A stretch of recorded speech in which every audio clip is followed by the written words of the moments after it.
신바람 사연 아파트. 오늘의 사연 시작하겠습니다. 안녕하세요.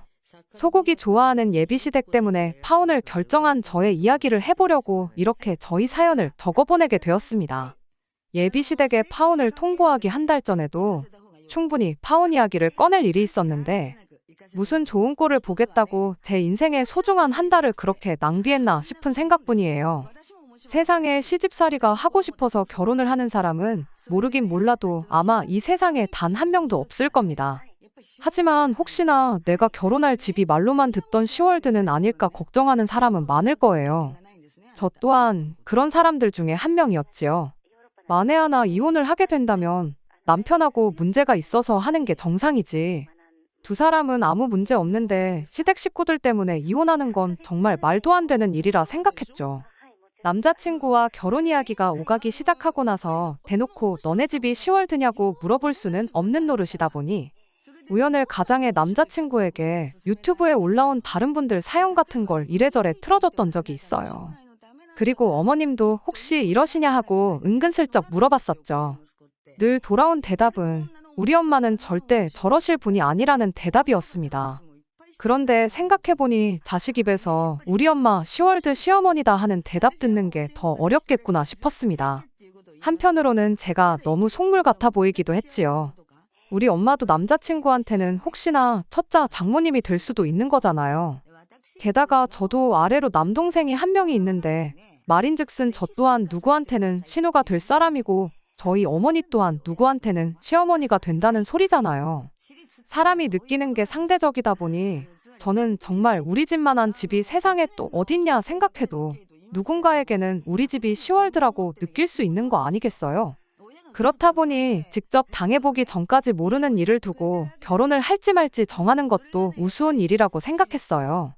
그렇게 2년이라는 연애 기간 끝에 남자친구와 결혼 준비를 시작하게 되었습니다. 다들 그렇게 하듯이 남자친구를 저희 집에 먼저 인사시켰어요. 저희 아버지는 시간을 내기 조금 그래서 저희 어머니하고 동생하고 이렇게 넷이서만 만나게 되었습니다. 자리는 상당히 분위기가 좋았고 무엇보다 동생하고 남자친구가 죽이 잘 맞는 것 같아 기분이 좋았습니다. 자리 끝나고 나서는 동생하고 남자친구가 의기투합해서 둘이 따로 자리를 만들어 시간을 보냈습니다.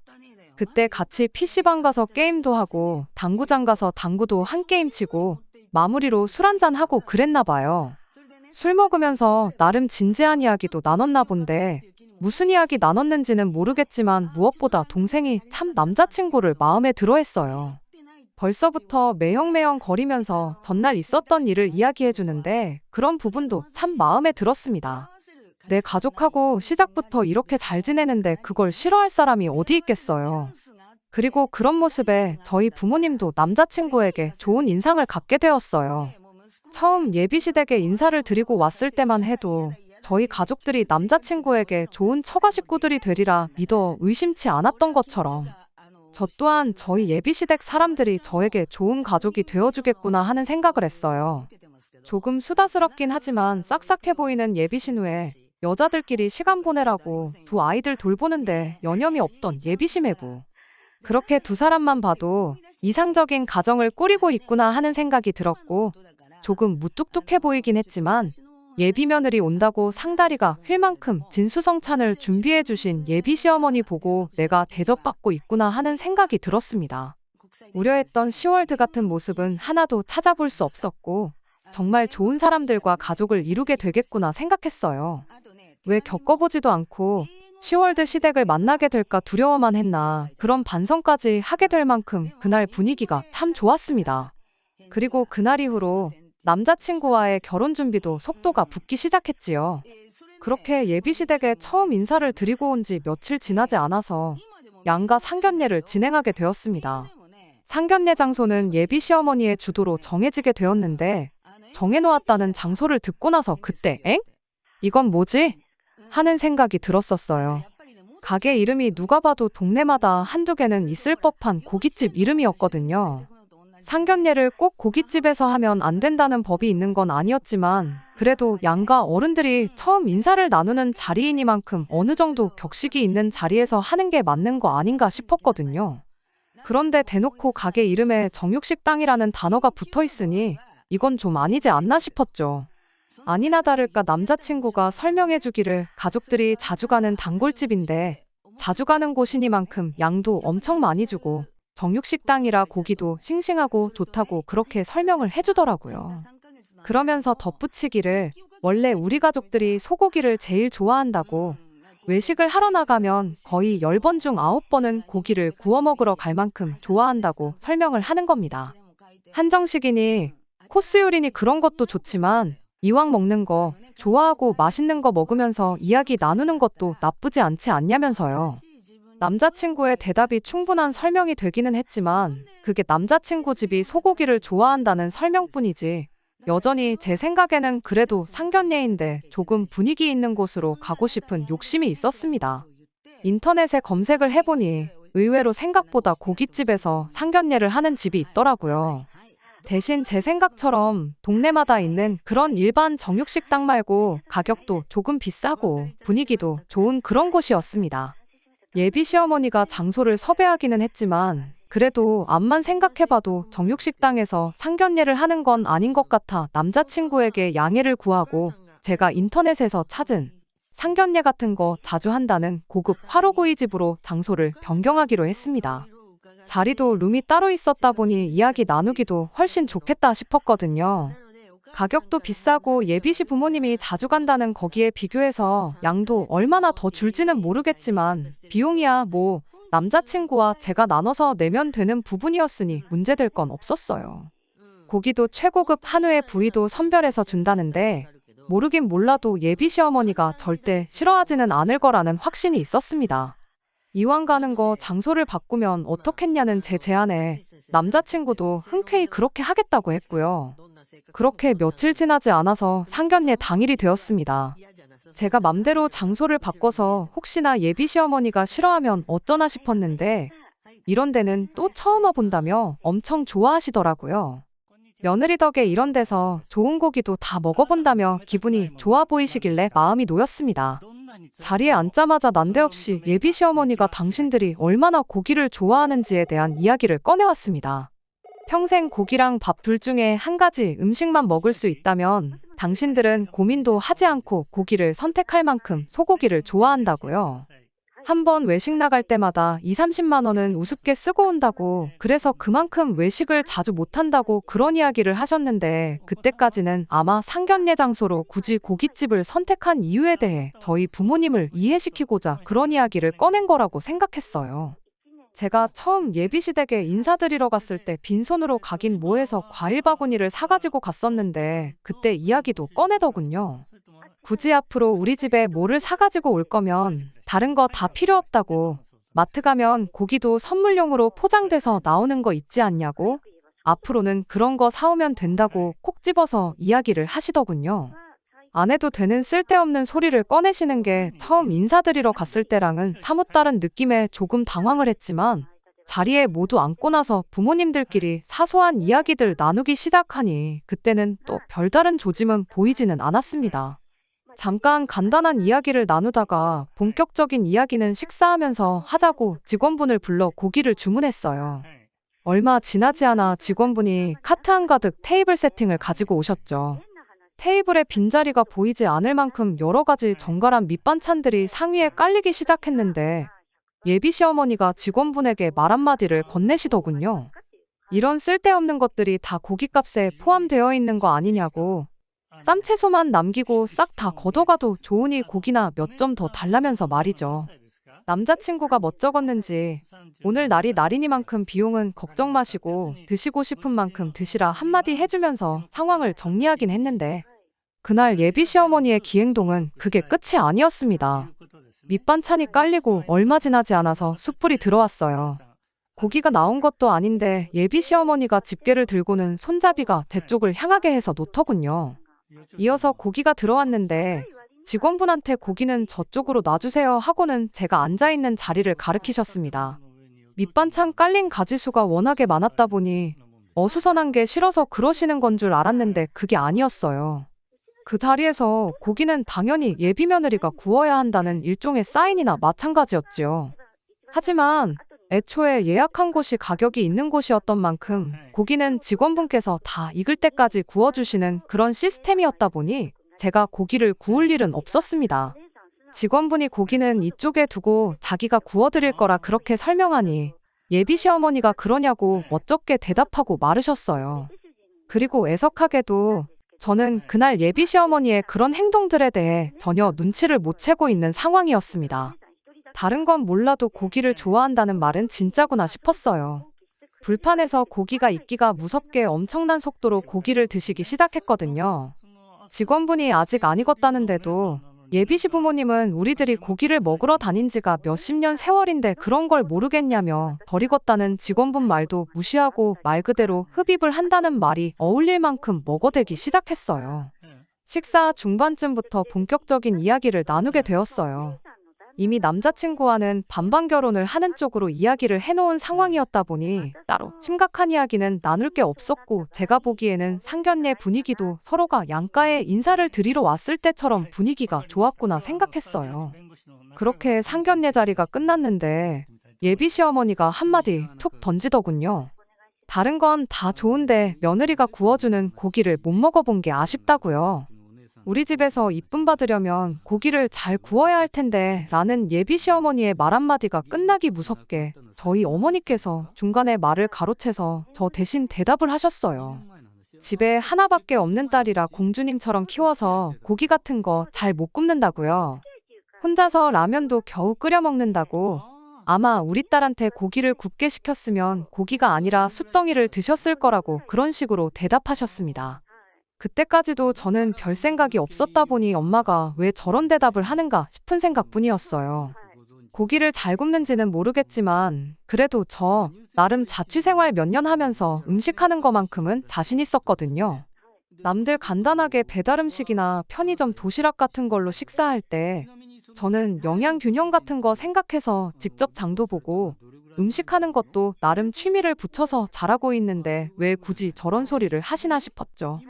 오히려 손재주 없다는 저희 어머니 말에 예비시댁 쪽에서 저를 이상하게 보면 어떡하나 그런 걱정이었습니다. 집에 돌아와서 어머니한테 왜 그런 쓸데없는 소리를 했냐고 따지니 쓸데없긴 뭐가 쓸데없는 소리냐며 나중 가서 당신한테 고마워하지나 말라고 그렇게 한마디 하고 마시더라고요. 그리고 조금 촉이 이상하시다며 예비사돈분들이 어떤 사람들인지 갈피가 안 잡히니 저한테 조심하라는 식으로 조언 한마디 해주셨어요. 지금 와서 생각해보면 제가 너무 눈치가 없었고 어른들 말이 틀린 게 없다는 말이 무슨 말인지 딱 알 수 있는 부분이었네요. 아무튼 그렇게 상견례도 마치게 되었으니 남자친구와 그 전보다 훨씬 더 본격적인 결혼 준비를 시작하게 되었습니다. 웨딩 사진도 찍고 스드메도 알아보고 청첩장 디자인을 고르는데 이제 진짜 결혼을 하는구나 싶었죠. 그렇게 결혼 준비하면서 예비신우의 생일을 맞아 예비시댁 식구들을 또 한 번 만나게 되는 자리가 있었습니다. 장소는 말할 것도 없이 처음 예비시어머니가 상견례 장소로 점 찍어뒀던 예비시댁 근처에 있는 정육식당이었어요. 정말 외식은 무조건 소고기만 한다는 그 말이 사실이구나. 집안 식구 누구라고 할 것 없이 소고기라면 환장을 하는구나 그런 생각이었습니다. 가게 안에 들어가니 다른 것보다 정말 상견례 장소를 바꾸길 잘했다는 생각밖에 들지 않을 만큼 손님들이 북적댔습니다. 불경기라는데 그래도 먹을 사람들은 먹으러 다니는구나 싶었고 동네에서 제일 가는 맛집이라는 말도 무슨 말인지 알겠다 싶었어요. 예비신혼에 아이들이 둘이나 있었다 보니 8명 자리를 안내받았습니다. 당연히 아이들 옆자리로 예비신우와 예비시매부가 앉을 것이라 생각했고 저는 남자친구 옆자리에 앉으려고 자리에 서서 남은 사람들 앉기를 기다리고 있었어요. 제 생각대로 아이들이 가장 안쪽 자리에 하나씩 자리를 차지했고 이어서 예비시매부가 자리에 앉고 예비신우가 그 맞은편 자리로 따라 앉으려고 하는데 예비시어머니가 난데없이 저보고 먼저 들어가 앉으라며 제 등을 떠미는 겁니다. 그때까지만 해도 저는 생일 주인공인 예비신우가 가운데 자리에 앉을 수 있게 배려해주는 거라 생각했고 아무 생각 없이 자리에 가서 앉았는데 이어서 예비시어머니가 제 옆자리로 앉는 게 아니겠어요? 그렇게 자리에 앉고 나니 예비시매부를 마주보고 있고 남자친구하고는 대각선 방향으로 끝에서 끝에 앉은 꼴이 되어버렸어요. 이게 무슨 상황인가 싶었고 심지어 예비 신우도 왜 자리를 그렇게 앉았냐고 한마디 하더라고요. 그런데 예비 시어머니가 이렇게 대답을 하는 겁니다. 상견례 할 때 들었는데 얘가 고기를 구울 줄 모른다고. 우리 집 사람이면 다른 건 몰라도 고기 하나 구울 줄은 알아야지 않겠냐며. 마침 고깃집에 왔으니 고기 굽는 법 좀 가르쳐줘야겠다는 말도 안 되는 소리를 하는 거예요. 예비 신우가 그 말 듣고는 뭘 고기 굽는 걸 가르쳐주기까지 하냐며 그냥 적당히 빨간 거 없어지면 먹으면 되는 거라고 한마디 하고는 저랑 자리를 바꿔주겠다고 했어요. 그랬더니 예비 시어머니가 그럼 고기 굽는 건 됐다고 대신 자리 바꾸지 말고 애들이나 좀 챙겨주라고 한마디 툭 던지시더군요. 지난번에 왔을 때 불판 갈다가 애한테 기름이 튈 뻔해서 큰일 날 뻔한 적 있지 않았냐고요. 그때 보니까 우리 며느리는 고기도 그렇게 많이 안 먹더라며 우리 딸 생일이니만큼 오늘은 애들 신경 조금만 덜 쓰고 고기 많이 먹으면 좋겠다고 그렇게 한마디를 하는 겁니다. 예비 신우가 기겁을 하면서 우리 애를 왜 저한테 보게 시키냐며 정색을 하면서 억지로 저랑 자리를 바꿔줬어요. 시어머니는 못마땅했는지 그럼 우리 아들이라도 고기 실컷 먹게 불판에서 가까운 자리로 앉으라며 저랑 자리를 바꿔주시더군요. 솔직한 말로 기분이 썩 좋은 상황은 아니었지만 그때는 왜 이런 예비 시어머니의 행동들을 제가 결혼 준비 전부터 우려하던 시월드 시짜짓이라고 생각을 못했는지 아직도 모르겠습니다. 적어도 예비 신우가 정상적인 사람이라 그렇게 생각을 못했던 건지 아니면 처음 인사드리러 갔던 날에 저한테 잘해줬던 첫 인상 때문에 그랬던 건지 당연히 당신 배불러 낳은 딸의 생일이니만큼 딸이 다른 거 신경 안 쓰고 맛있게 밥 먹고 갔으면 하는 생각에 그런 말이 나왔던 거라 생각하고 말았습니다. 사실상 그때가 예비 시어머니의 본성을 눈치채고 한 달이나마 일찍 파혼을 해서 시간 낭비라도 하지 않을 기회였는데 말이에요. 식사 마치고 집에 돌아와서 어머니한테 그날 있던 일을 이야기했어요. 어머니는 그럴 줄 알았다며 안 그래도 상견례 할 때 조금 쎄했다고. 예비 사돈이 유별나도 너무 유별난 것 같다고 당신들 있는 자리에서도 며느리 고기 굽는 거 못 봤다느니 어쩐다니 그런 이야기 꺼낸 사람인데 조금 조심해야 하는 거 아니냐며 아예 결혼부터 다시 생각해보는 건 어떻겠냐고 걱정 어린 조언 한마디를 해주셨죠. 저는 그 와중에 저희 어머니의 조언을 귀담아 듣지 않고 오히려 어머니를 원망했습니다. 엄마가 그때 괜히 쓸데없는 소리를 해가지고 고기 굽는 방법을 알려주겠다는 소리가 나온 거 아니겠냐고요. 이제 와서 고기 굽는 게 사실 자신 있다고 말하면 그것도 이상한 거 아니냐고 엄마 때문에 첫 단추부터 아주 꼬이게 생겼다고 그렇게 이야기했는데 파혼하고 나서 죄송하다고 엄마 말이 다 맞았다고 사과를 드렸지만 시간을 돌릴 수만 있다면 그날로 돌아가서 바로 그날 그 자리에서 예비 시모한테 이게 결혼 전부터 뭐 하는 짓이냐고 파혼 선언을 하고 싶은 심정이에요. 그랬다면 제가 어머니한테 그런 말도 할 필요가 없을 테니까 말이에요. 아무튼 그런 일이 있었음에도 불구하고 남자친구하고는 계속 사이가 좋았다 보니 결혼 준비를 하는 데는 큰 문제가 없었습니다. 그런데 사실 저희 어머니 말이 맞았고 제가 예비시모 자리가 진짜 말로만 듣던 시월드 시자 자리구나 하는 걸 깨닫게 만드는 다른 일이 생기게 되었어요. 한참 회사에서 일하고 있던 어느 날이었습니다. 난데없이 예비시어머니한테서 톡을 하나 받게 되었어요. 퇴근하면 집으로 좀 오라는 이야기였죠. 저희 집이 시댁과 완전 반대 방향이거든요. 안 그래도 회사에서 집까지도 거리가 좀 되는 편인데 저녁에 예비시댁에 갔다가 집에 가면 밤 12시는 되겠다 싶어서 조금 그랬어요. 미리 약속이 되어 있는 상황이라면 당연히 가겠지만 갑자기 밑도 끝도 없이 오라고 하니까 왠지 가고 싶지가 않더라고요. 게다가 그 주에 회사 일도 엄청 바빴고 야근도 많았거든요. 게다가 그날이 금요일이었다 보니 피로가 거의 최대치에 달한 시점이었어요. 다른 거 생각할 거 없이 집에 최대한 일찍 들어가서 편히 쉬고 싶은 생각밖에 없었습니다. 그래도 톡으로 못 간다고 대답하는 건 조금 아닌 것 같아서 예비 시어머니한테 전화를 드렸어요. 당장 못 간다고 말하기는 그래서 무슨 일이냐고 먼저 물어봤지요. 예비 시어머니는 친척 집에서 한우 소고기를 엄청 좋은 걸 보내줬다며 아들, 그러니까 남자친구도 퇴근하면 집으로 오라고 불렀으니 저도 딴 데 가지 말고 와서 좋은 고기를 먹고 가라는 소리였습니다. 마침 그날이 금요일이었다 보니 좋게 좋게 차라리 다음 날이 토요일이니 토요일 점심때쯤 해서 남자친구랑 같이 가면 어떻겠냐고 물어봤지요.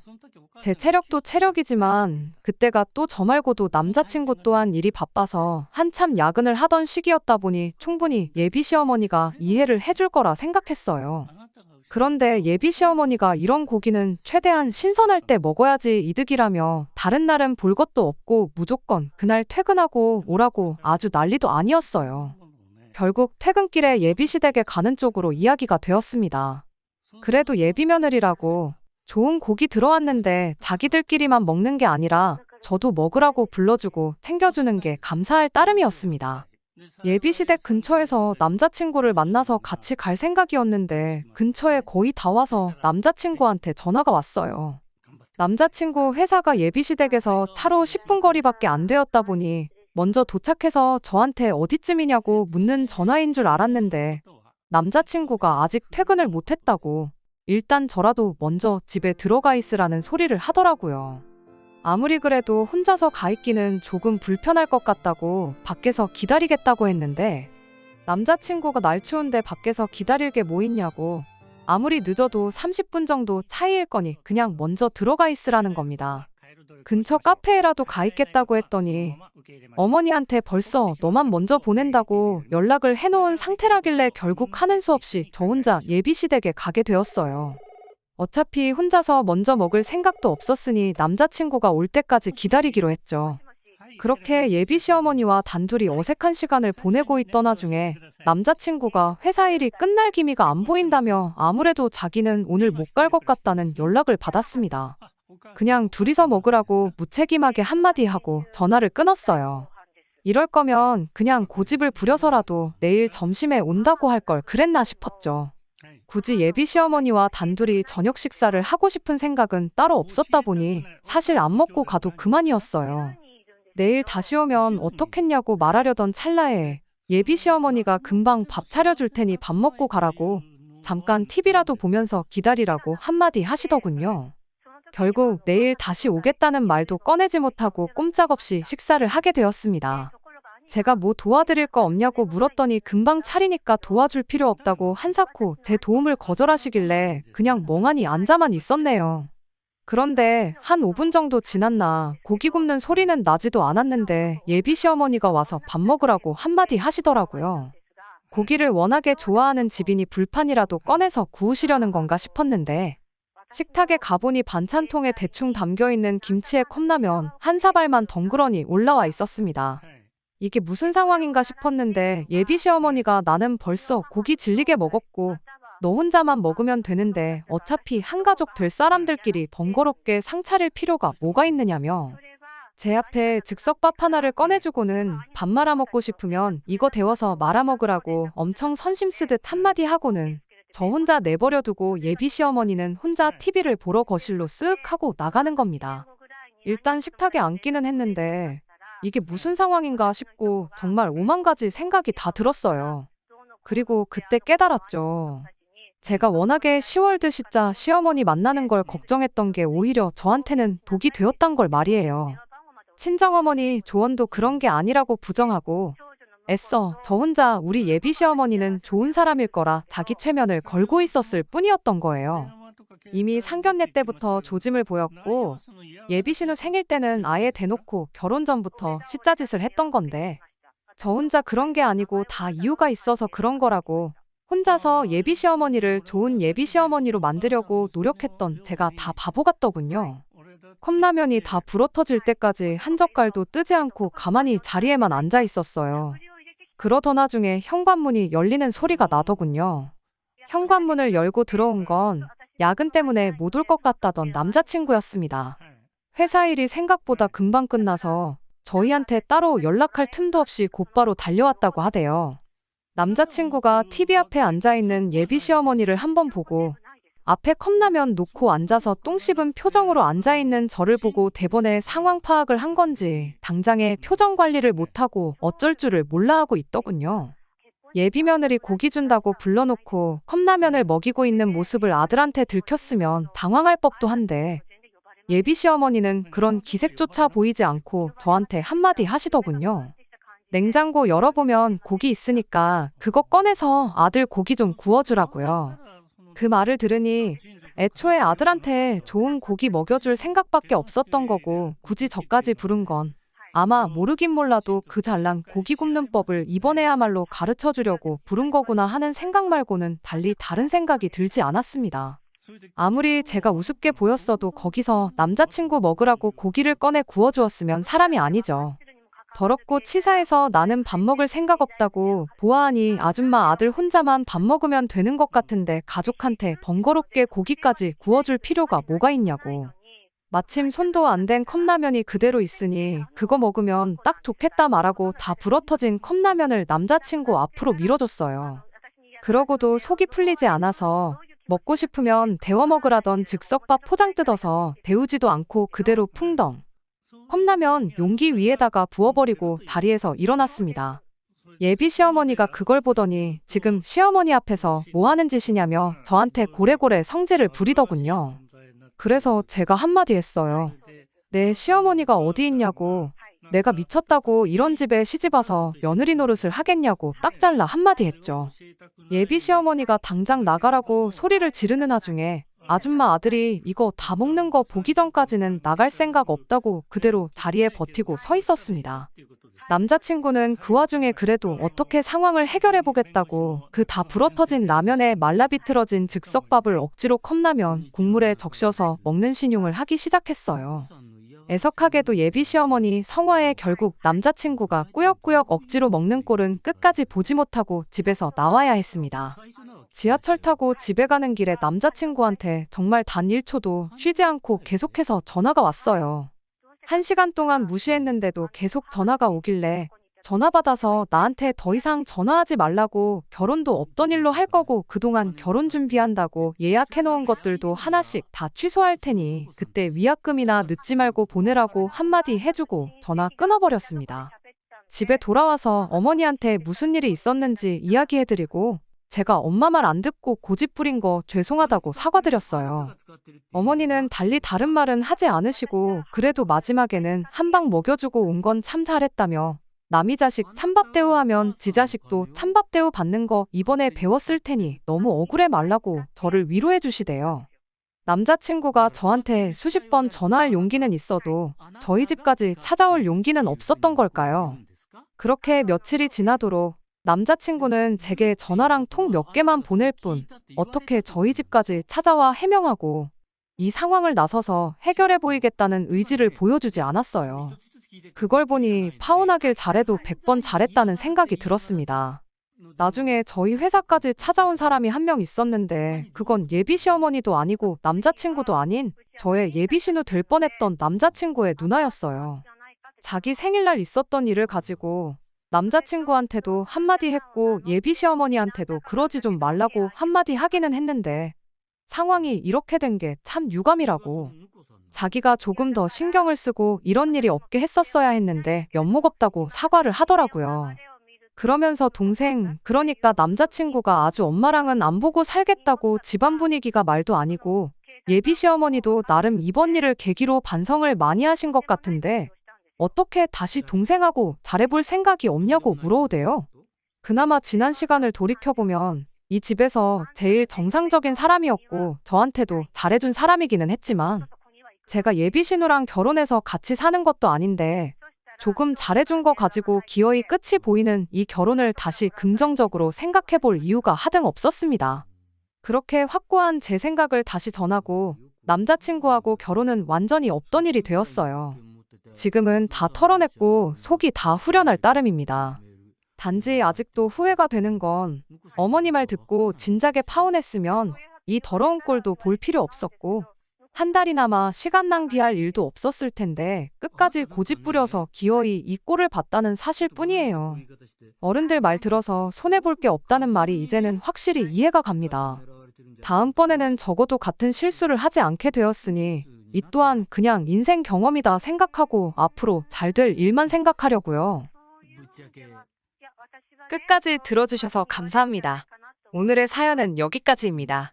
구독과 좋아요, 알람 설정 부탁드리고 더 좋은 사연으로 다시 찾아뵙겠습니다. 감사합니다. 신바람 사연 아파트, 오늘의 사연 시작하겠습니다. 안녕하세요. 연애 기간만 6년, 어떻게 보면 제 젊은 청춘을 전부 함께한 남자친구와 최근 본격적으로 결혼 이야기가 오가게 되었습니다. 6년 연애하는 동안 결혼 이야기가 없다가 이제서야 나온 이유는 남자친구가 끝내 공무원 시험에 합격했기 때문이에요. 남자친구가 연애 시작할 때부터 공무원 준비를 하던 건 아니었습니다.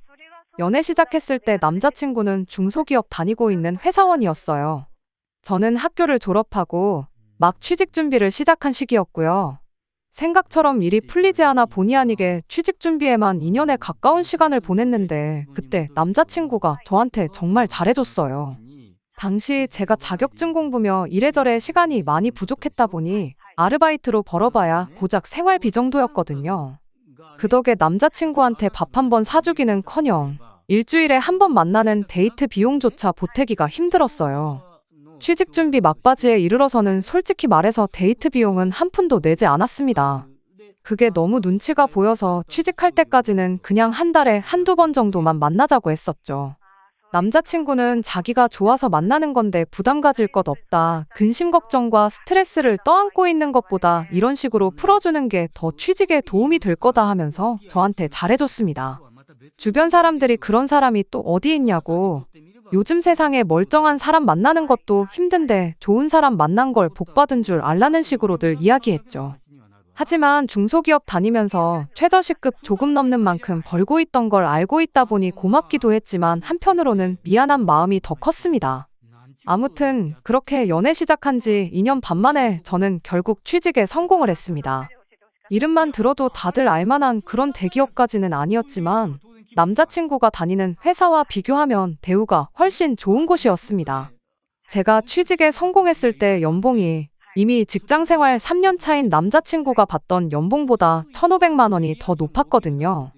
첫 월급 타면 부모님 선물도 선물이지만 그간 저를 위해 물심양면 노력해준 남자친구한테 먼저 좋은 선물이라도 하나 해줘야겠다고 생각했어요. 남자친구도 좋은 회사 취직된 거 축하한다며 같이 기뻐해줬는데 문제는 그 이후로 남자친구가 조금씩 변하기 시작한 데 있었습니다. 자격지심 비슷한 게 생겼거든요. 그동안 남자친구 도움을 받아왔던 것도 있고 취직 전까지 데이트하는 동안 데이트 비용 몇 번 낸 적도 없었으니까 한동안은 남자친구 데이트 비용 걱정 없이 제가 전부 낼 생각이었습니다. 그런데 오히려 남자친구가 데이트 비용을 평소보다 더 내기 시작했어요. 그나마도 취직 전에는 데이트 끝나고 나서 커피 한 잔 정도는 제가 사곤 했었는데 그때보다 몇십 배는 여유로운 지금에 와서는 제 돈으로 커피 한 잔도 못 사게 하더라고요. 이유가 뭔가 했더니 제가 좋은 회사 취직했으니 이렇게라도 하지 않으면 제가 떠날 것 같아서 그런다는 말도 안 되는 소리를 해왔습니다. 다른 것보다 어이가 없었어요. 생각지도 않은 속 터지는 소리를 하고 있었으니까요. 연애만 하고 말 거면 제 돈 한 푼 안 쓰고 자기 돈으로 다 해주겠다는데 더할 나위 없이 좋은 소리처럼 들리겠지만 남자친구한테 받은 게 많았으니 제가 좋은 회사 취직했다고 해서 당장 헤어질 계획부터 세운 적 없었거든요. 오히려 그간 받아온 거 이젠 내가 여유가 생긴 만큼 더 해줄 차례다 생각했죠. 그때 당시에는 결혼까지 생각한 적 없지만 혹시나 나중에 결혼을 할 수도 있는 거고 사람 일은 모르는 거잖아요. 그렇게 생각해보면 당장 좋은 선물 받고 내 돈 한 푼 안 쓰는 것보다 남자친구가 단돈 1,000원이라도 수중에 더 가지고 있는 게 맞다고 생각했기도 하고요. 결혼 이야기까지는 하지 않았지만 나한테 돈 안 쓴다고 해서 헤어질 생각이 있는 게 아니니 걱정 말라고 몇 번을 더 말했더니 그제서야 남자친구도 조금 정신을 차린 듯 보였어요. 그러던 중 남자친구가 난데없이 직장을 그만두었다는 사실을 말해왔습니다.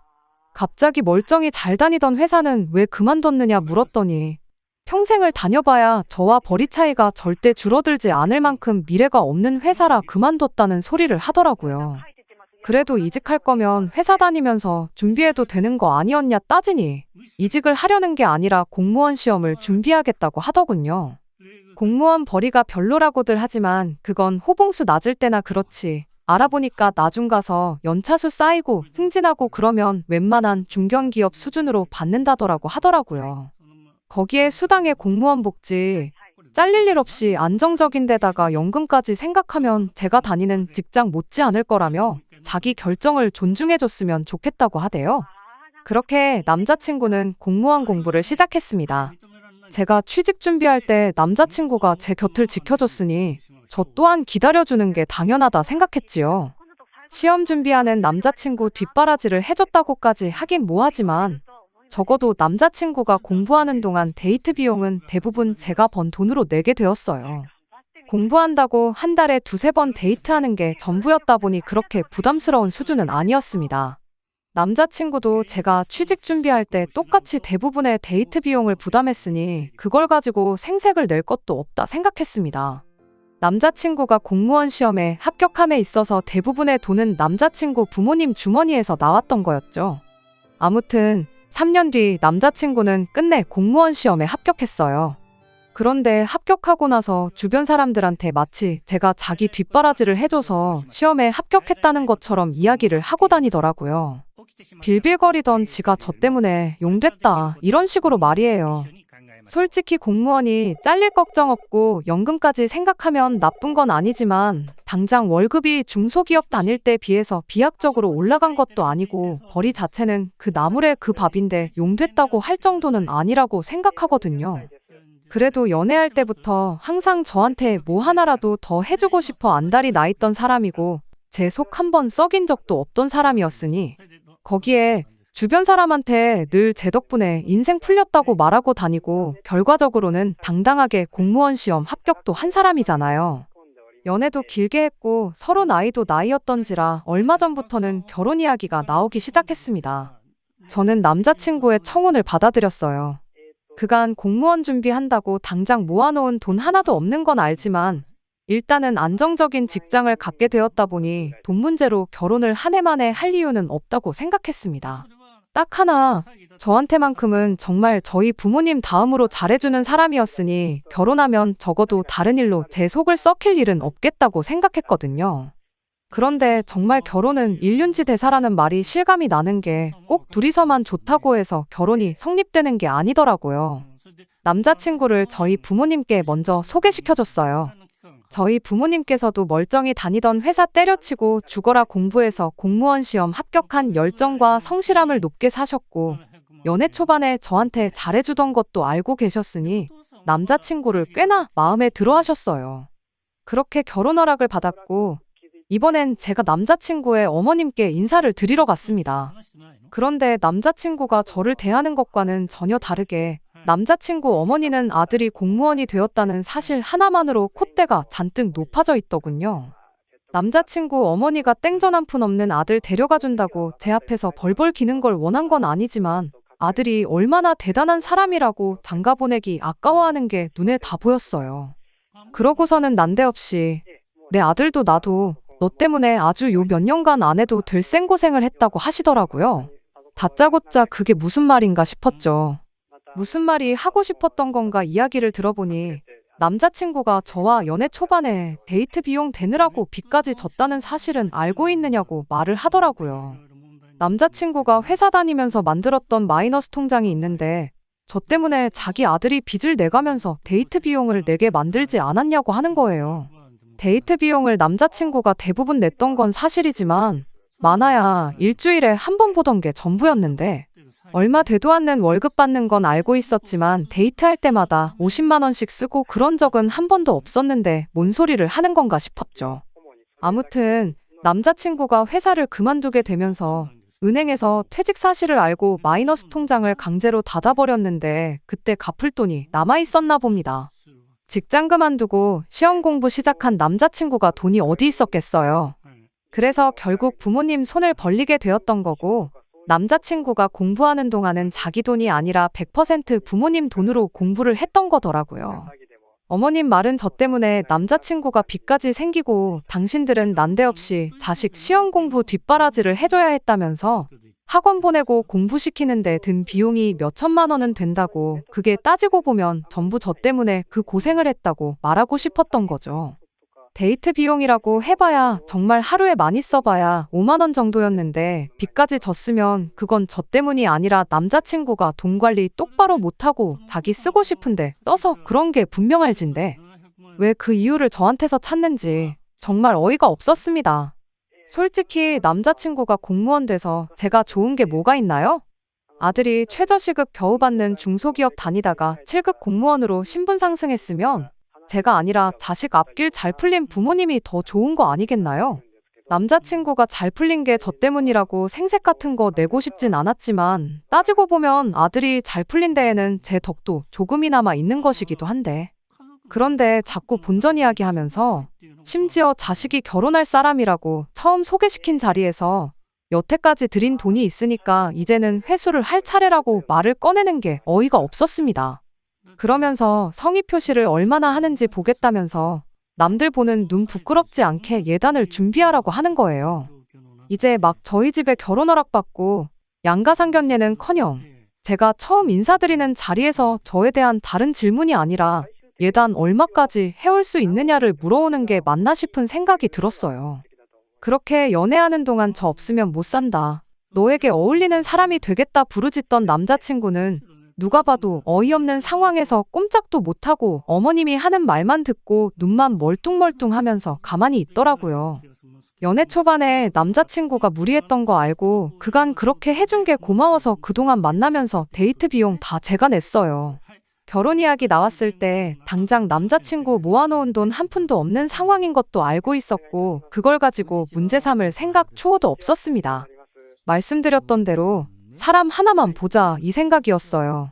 어쨌든 저도 남자친구 공부하는 동안 직장 생활 열심히 하면서 모아둔 돈이 상당했고 그 돈은 다 우리가 결혼하고 정착하는데 사용해도 아깝지 않다는 생각까지 가지고 있었고요. 그런데 결혼 비용은 당신들이 여지껏 아들 공부시킨 데 들인 돈이면 충분히 쓸 만큼 썼다고 하면서 하나도 지원 안 해줄 거라고 하더라고요. 그 와중에 당장 제가 모은 돈에 대출 끼고 집을 구하게 생겼는데 신혼집을 매매로 구한다면 또 집 명의는 공동명의로 해야 한다고 하는 거예요. 여전히 저에 대해 묻는 질문은 하나도 없었고 계속 돈 이야기만 하면서 본전 이야기를 하더라고요. 그런 이야기는 제가 지금 답변 드릴 수는 없는 이야기라 말씀드리고 자리에서 일어났습니다. 남자친구가 집까지 바래다 준다고 했는데 기분이 많이 상해서 혼자 집으로 돌아왔어요. 저희 어머니께서 오늘 어땠냐고 궁금해하시길래 이러저러한 일이 있었다 자초지종을 이야기했더니 어머니께서도 아무리 그래도 그건 아닌 것 같다고 일단 양가 어른들끼리 만나서 그 자리에서 다시 이야기를 해보자고 제안을 하셨습니다. 그렇게 양가 상견례가 진행이 되게 되었고 남자친구 부모님께서 장소를 섭외하신다고 하시어 저희가 그쪽까지 찾아갔습니다.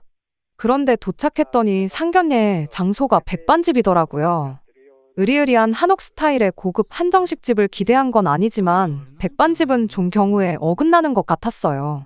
부모님도 많이 당황하신 눈치였고 이럴 줄 알았으면 그냥 제가 장소를 알아볼 걸 그랬다는 생각이 들었습니다.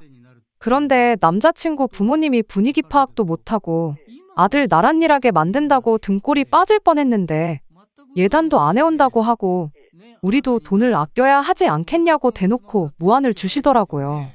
어머님 말씀에 꼼짝도 못하던 남자친구도 방금 발언은 지나치다고 생각했는지 그래도 여기가 동네에서 소문난 제육볶음 맛집이라고 설명을 해주는데 그 말이 더 기분이 나빴습니다. 그래서 제가 이 결혼은 다시 생각해봐야겠다고 하고 저희 부모님 모시고 자리에서 일어났어요. 그런데 남자친구 어머니가 한다는 말이 공무원 사위 보기 싫으시냐고 하면서 아들이 합격하고 나니까 아주 동네방네서 선자리가 들어온다고 아들이 저랑 꼭 결혼하고 싶다고 해서 져주는 척 나와준 건데 아주 며느리 될 사람도 그렇고 사돈들도 그렇고 경우가 없는 거 아니냐 하는 거예요. 평소에 심약해서 파리 한 마리도 제대로 못 잡으시는 저희 어머니가 자리에 있던 쌈야채를 남자친구 어머니 얼굴에 뿌리면서 경우가 없는 게 누구냐고 아주 아들 가지고 장사할 생각에 정신이 나가도 너무 나간 거 아니냐고 주제 파악 좀 하라고 쏘아붙이시더라고요. 똥이 더러운 거 알고 피하는 거잖아요. 괜히 거기서 더 크게 싸워봤자 똑같은 사람 되는 것 같아서 어머니 뜯어말려서 백반집 밖으로 뛰쳐나왔습니다. 남자친구가 헐레벌떡 쫓아와서 죄송하다고 사과하고 무릎 연골이 닳도록 싹싹 빌기 시작하는데 아버지께서 남자친구한테 그래도 여태까지 내 딸한테 잘해준 거 봐서 이만큼만 하고 넘어가는 거라고 다음엔 국물도 없을 줄 알라고 하고 뒤도 안 돌아보고 집으로 돌아왔습니다. 그리고 그날 저녁에 아주 전화기가 멈추지가 않더라고요. 전화 받아보니 남자친구가 어머니한테는 잘 이야기할 테니 제발 자비를 베풀어 달라고 하더라고요. 그러면서 하는 말이 연애는 결혼이랑 다르지 않은 거 알지 않냐고 묻는 겁니다. 그러면서 이제 내가 공무원까지 됐는데 나랑 결혼 안 할 거야? 하고 묻더라고요. 그런데 그 말이 사과를 하는 게 아니라 너 내가 공무원인데 이제 와서 나 놓칠 거야? 하는 말로 들리더라고요. 여태까지 공부하는 동안 기다려주고 그것도 모자라 데이트 비용까지 다 내줘가면서 연애를 계속 이어왔으니 제가 무슨 자기 공무원 되기를 엄청 바라고 기대했던 사람으로 생각했나 봐요. 알고 보니 남자친구도 지 엄마랑 똑같은 사상을 가지고 있던 놈이었던 거죠. 내가 파혼 못할 줄 알고 그러는 거냐고. 애초에 첫 만남 때부터 어머님이 나한테 한 거 생각해보면 진작에 처음부터 오빠가 중간 역할도 똑바로 못하는 사람이라는 게 답이 딱 나왔는데 결혼하면 오빠네 집에서 나를 어떻게 대할지 내 인생 꼬이는 게 눈에 뻔히 보인다고 한마디 해줬어요. 어차피 지금 파혼 안 하면 나중 가서 이혼할 게 뻔한데 이혼녀 되는 거보다 파혼하는 게 낫지 않겠냐고 하고 2번 다시 연락하지 말라고 했습니다. 처음에는 정말 지가 뭐라도 되는 줄 알고 큰 소리까지 치면서 네가 설마 연락 안 하고 백이겠냐는 식으로 나오더라고요. 그래서 제가 진짜 연락 한 통 하지 않고 가만히 있었더니 며칠 지나 다시 저희 집 앞에 찾아와서는 또 무릎까지 꿇어가며 저한테 싹싹 빌더라고요. 남자가 돼서 그렇게 쉽게 꿇을 무릎이었으면 진작에 좀 잘하지 그랬냐고 그냥 그 잘난 나란 일 하면서 공무원 되느라 들어간 비용까지 다 해올 수 있는 정신 나간 여자 찾아서 결혼하라고 했어요. 선자리도 많다는데 왜 나한테 집착하냐고. 엄마 마음에 쏙 드는 입맛대로 해달라는 거 다 해가지고 올 그런 결혼 상대 골라서 그 사람하고 행복하게 잘 살라고 해줬어요. 그래도 너 아니면 안 되겠다고 하면서 자꾸 들러붙길래 아버지한테 전화하는 척을 했더니 그때 아버지가 이번만 그냥 넘어간다고 하신 말씀이 기억이 났는가 보더라고요. 전화기에 다 대고 아빠라고 한마디 하자마자 자리에서 벌떡 일어나서 꽁지가 빠지게 달아나더라고요. 그 뒤로는 더 이상 찾아오지도 않고 그렇게 안전이별했습니다. 6년 길게 만났기 때문에 아쉬운 부분이 전혀 없는 건 아니에요. 그렇지만 지금 보여준 공무원 부심 갑질은 빙산의 일각일 뿐이라고 생각해요. 억지로 결혼해서 더러운 꼴 더 볼 바에 이렇게 빠르게 결단 내리고 헤어진 게 오히려 잘한 일이라고 생각합니다. 2번째 사연입니다. 어디서부터 이야기를 시작해야 할지 모르겠네요.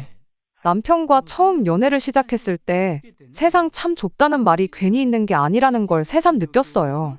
남편 핸드폰 사진첩을 보다가 낯이 익은 사람이 한 명 보이더라고요. 당시에는 남자친구였던 남편이 너 우리 누나랑 아는 사이냐고 물어봤을 때 엄청 놀랐습니다. 제 신우가 다른 사람도 아니고 제가 다니던 전 직장에서 저한테 일을 가르쳐준 사수였거든요. 제가 첫 직장에 입사했을 때 저보다 2년 입사 선배였던 신우가 제 사수가 되어 저한테 실무를 가르쳐줬어요. 그 회사에서 1년 정도 고생하다가 저는 어떻게 기회가 닿아서 동종업계 중에서도 규모가 가장 큰 회사에 다니던 회사보다 훨씬 좋은 조건으로 스카우트 제의를 받게 되어서 이직을 했었습니다. 사수였던 신우도 그때는 저한테 좋은 기회가 찾아온 거라고 거기 가서도 내 밑에서 했던 것처럼만 하면 잘 풀릴 거라면서 응원해줬고 이직하고도 자주 연락하면서 지내자고 했었어요. 남편과 처음 만난 연애 초기에도 저한테 여전히 신우의 연락처가 있긴 했지만 그때는 이미 신우와 연락이 끊긴 지 오래였습니다. 아무리 회사에서 사수 부사수 관계였다고 해도 그저 직장 동료의 관계였지 그 이상도 그 이하도 아니었거든요. 회사에서야 계속 붙어 있었지만 집에 가면 서로 뭐 하는지 모르는 그런 대면대면한 관계였어요. 그렇게 저도 이직 후에 회사에 적응하는데 정신이 없고 일도 훨씬 바빠지고 신우는 신우대로 바빴을 테니까 가끔가다 한 번씩 잘 지내냐 주고받던 안부 연락도 자연스럽게 끊어지게 되었죠. 그런데 이렇게 남자친구의 누나로 다시 만나게 되었으니 새삼 세상이 참 좁다는 말이 와닿더라고요. 남편도 어떻게 이럴 수가 있냐며 그 당시에 정말 신기해했어요. 그 사실을 알게 된 그 주 주말에 곧바로 신우랑 해서 셋이 만나는 자리를 만들게 되었습니다. 벌써 몇 년이나 지나서 다시 만나게 된 인연이다 보니 오랜만에 만나서 반갑다기보다는 어색한 기분이 더 컸어요. 그렇다 보니 신우와 재회한 첫 만남 이후로는 그렇게 셋이서 자주 만날 일은 없었습니다. 남편은 남편 나름대로 제가 신우랑 이미 서로 알던 사이라는 부분이 참 좋았나 봐요. 같이 회사를 다닐 시절에도 1년이라는 시간을 같이 보냈지만 말씀드린 대로 신우와는 직장 동료 그 이상도 그 이하도 아닌 관계였기 때문에 둘 사이에 큰 문제도 없었으니 말이죠. 아무튼 그 이후로 몇 달 지나지 않아서 남편이 제게 결혼하자고 청혼을 해왔습니다. 저의 조건이나 그런 거 하나도 보지 않고 남편이 저에게서 가장 좋게 봤던 건 자기 가족, 특히 신우와도 좋은 관계로 지낼 수 있는 사람이라는 부분이었대요. 가족 아끼고 챙기는 건 당연한 일이기에 그때는 그 말에 그렇게 크게 의미 부여를 하지 않았습니다. 결혼 준비 시작하면서 시부모님께 처음 인사를 드리러 가게 되었던 날에 기분이 그렇게 좋지만은 않았었어요. 시부모님 댁에 직접 인사를 드리러 갔으니 신우도 그 자리에 있었어요. 그런데 시어머니도 제가 신우와 직장 선후배 사이였다는 걸 미리 알고 계셨어서 그런지 시어머니가 저를 아직도 신우 부하 직원 정도로 생각하시는 것 같더라고요. 신우가 저한테 일을 잘 가르쳐준 덕분에 지금 다니는 회사에 이직해서 편하게 일을 하고 있는 것처럼 말하시는 거예요. 실무에 대해서는 신우가 저에게 인수인계를 해준 부분은 맞지만 어쨌든 저는 첫 직장 들어가기 전부터 이쪽 업계에 대해 관련 자격증 취득부터 해서 준비해온 것들이 한두 가지가 아니었고 신우한테 일 배우면서도 부단히 노력했기 때문에 이직은 순전히 저희 노력의 결실이나 마찬가지였거든요. 그런데 그걸 다 신우 덕분이라고 싸잡아서 이야기하니 기분이 썩 좋지만은 않았습니다. 하지만 또 그 자리에서 그게 아니라고 다 제가 잘나서 그렇게 된 거라는 식으로 말하기에는 겸손하지 못하다, 개구리, 올챙이적 생각 못한다.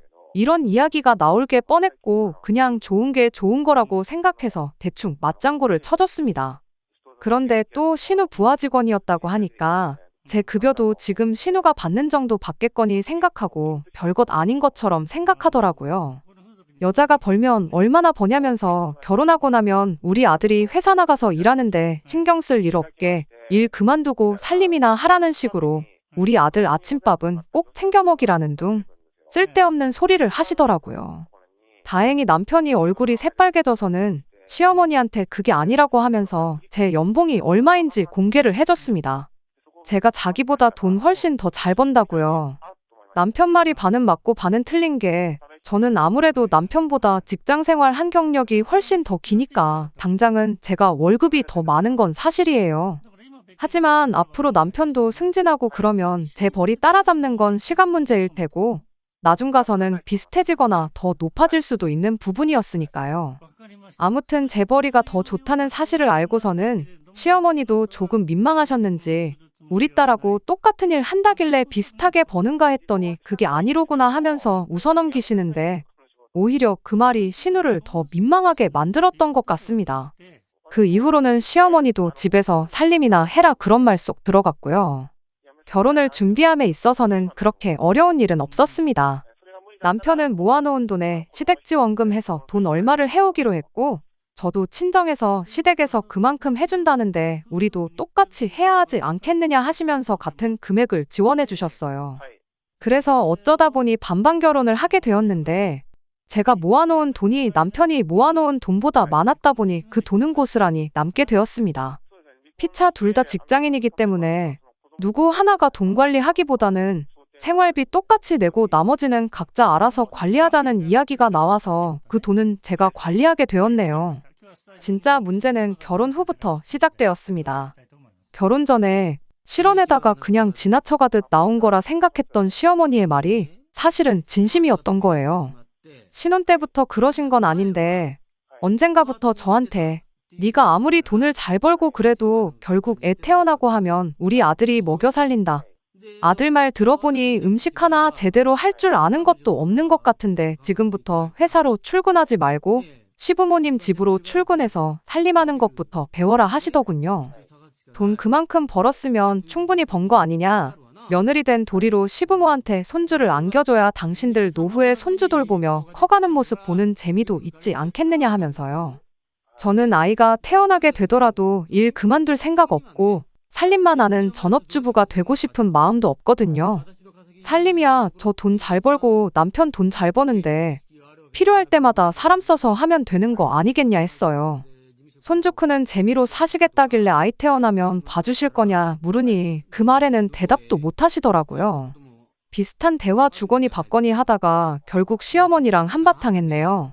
사사건건 말대꾸하면서 대들은 거 저도 잘한 거 하나 없는 거 알지만 그렇다고 제 인생과 미래를 이렇게 해라 저렇게 해라 시모 입맛에 맞출 수도 없었으니 아무리 제가 며느리라지만 어쩔 수 없는 상황이었습니다. 남편이 중간 역할을 어느 정도 해주긴 했지만 아무래도 시어머니와 저 두 사람 사이의 문제다 보니 어느 한쪽 편을 제대로 들지 못해 잘 해결되지는 못했어요. 그래서 시댁과는 거리를 두고 지내게 되었습니다. 돈 관리 따로 한다고 하더라도 명절 때나 어버이날 같이 당연히 챙겨야 하는 날에는 저도 아끼지 않고 용돈은 보내드렸습니다. 다만 시댁의 왕래는 하지 않았어요. 좋은 일 하고 싫은 소리 듣고 싶지도 않았고 남편도 중간에서 난감해 보이니 남편만 시댁으로 가고 저는 친정으로 가고 그런 식으로 하고 있었습니다. 솔직히 중간에서 고생하는 남편한테는 미안한 말이지만 왕래 없이 지내는 그때가 오히려 저한테는 속이 편했습니다. 그렇게 반년 정도가 지나 얼마 전에 시어머니한테서 연락이 왔습니다. 긴히 나눌 이야기가 있다고 하시면서 좀 보자고 하시는데 그동안 연락은커녕 제 안부조차 묻지 않으시던 분이 난데없이 긴히 나눌 이야기라니 안 좋은 촉이 들기는 했습니다. 그래서 남편한테 혹시 시어머니가 또 일 그만두고 아이 가져라 뭐 그런 식의 이야기를 꺼내시려고 부르시는 거라면 그 자리에는 나가지 않겠다고 이야기했는데 남편은 그런 거 아니라고 한번 가보자고 하더라고요. 그걸 보니 남편은 뭔가 알고 있는 눈치였어요.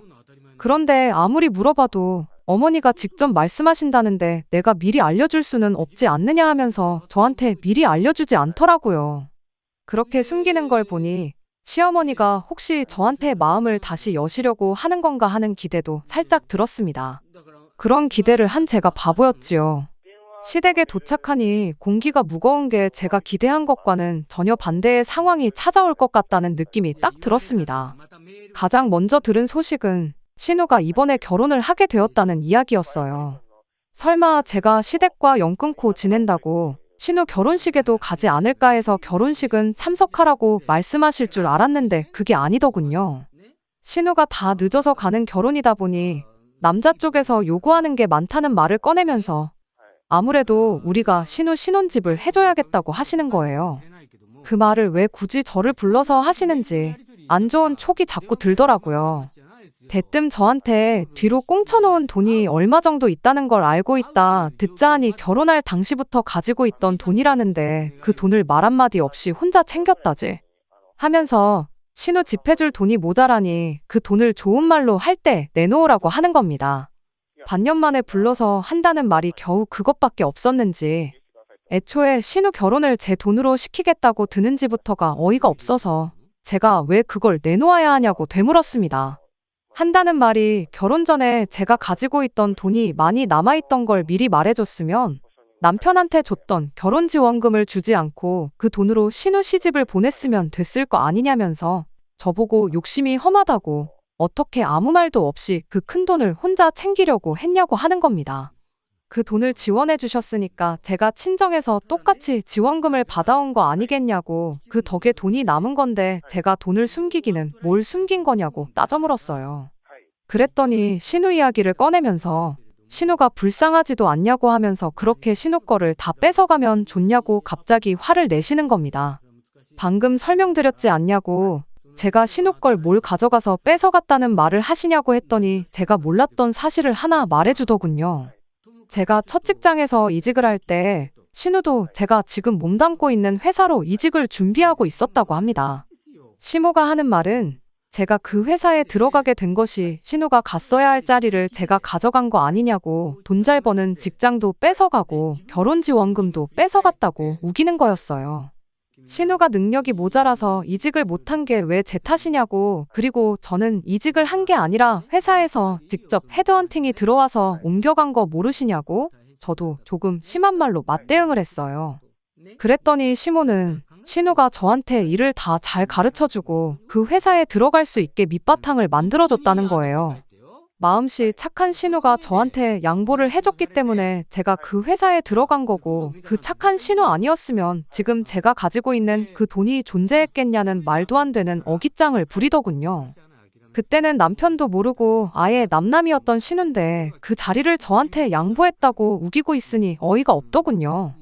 심지어 얼마 전까지는 돈이 다 뭐냐고 하면서 일 그만두고 살림 배워 애나 키우라고 하던 사람이 큰 돈 필요할 일 생기니까 억지를 부리면서 제 돈을 어떻게든 가져가려고 하니, 제가 설령 진짜 신우 덕분에 이직을 했다 하더라도 그 돈을 주고 싶은 마음이나 생기겠나요?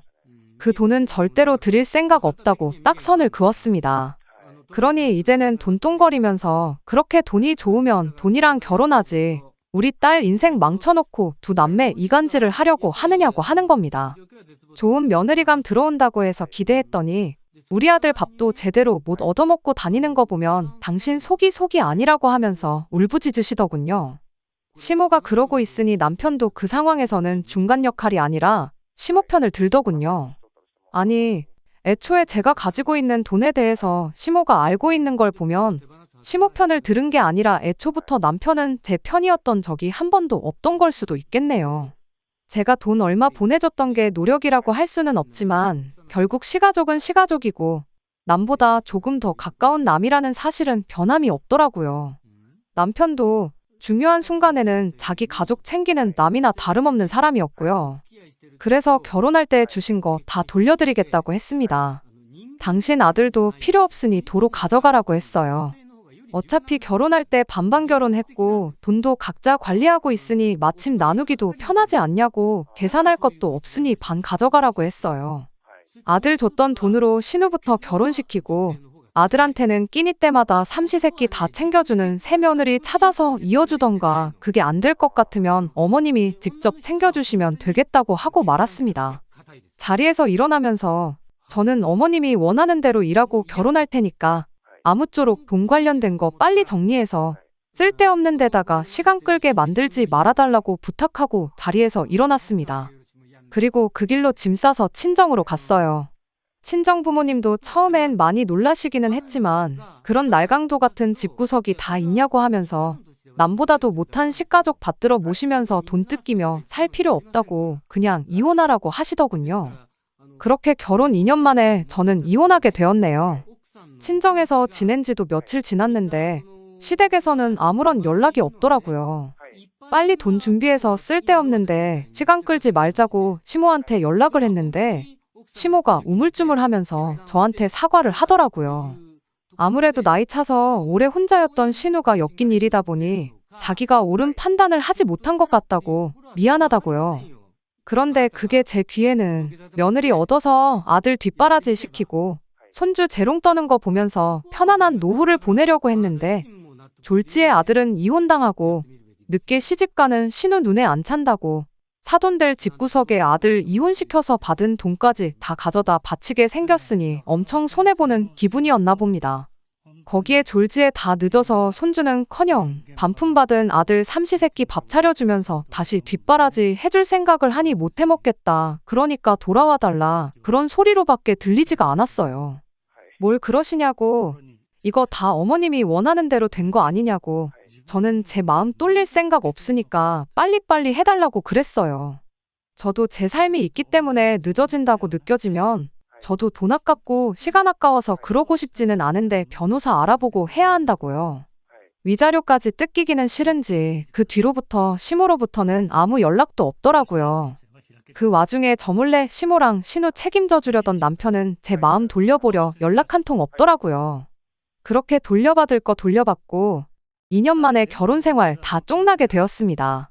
제가 먼저 사과할 일도 아니었고 자기 좋을 대로만 생각하고 억지 부리는 집구석에 버티고 있어봤자 이것보다 더한 꼴만 볼 것 같아서 차라리 하루빨리 손 털고 이혼한 게 잘한 일이라고 생각합니다. 이혼의 후회는 하나도 없어요. 신우도 그동안 저한테 친한 척 하면서 얼마나 속이 쓰렸겠어요. 괜히 저 보면서 열등감 느낄 필요도 없고 모두에게 잘 된 거 아닌가 합니다. 남들이 다 하기 때문에 해야 하는 결혼이라면 차라리 안 하는 게 나은 것 같네요. 제가 하고 싶은 일 하면서 남 눈치 안 보고 지내는 게 최고가 아닌가 싶어요. 끝까지 들어주셔서 감사합니다. 오늘의 사연은 여기까지입니다. 구독과 좋아요, 알람 설정 부탁드리고 더 좋은 사연으로 다시 찾아뵙겠습니다. 감사합니다.